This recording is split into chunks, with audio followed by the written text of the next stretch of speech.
अस्सलामु अलैकुम वरहमतुल्लाहि वबरकातहू। आप सल्लल्लाहु अलैहि वसल्लम पर लाखों सलाम।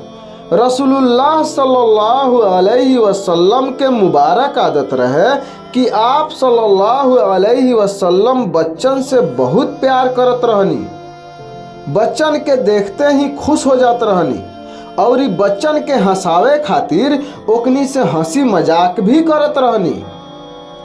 फितरी तौर पर आप सल्लल्लाहु अलैहि वसल्लम आपन नवासा हजरत हसन और हजरत हुसैन रजी अल्लाह ताला अन्हु से बेहद मोहब्बत करत रहनी।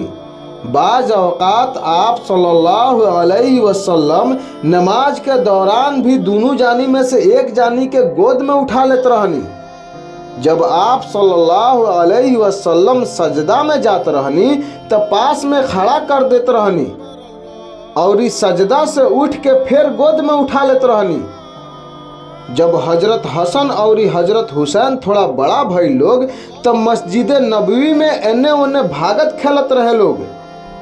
नमाज ब जमात के दौरान कभो कभार हजरत हसन और हजरत हुसैन आप सल्लल्लाहु अलैहि वसल्लम के टांग के बीच से गुजर जात रहे लोग।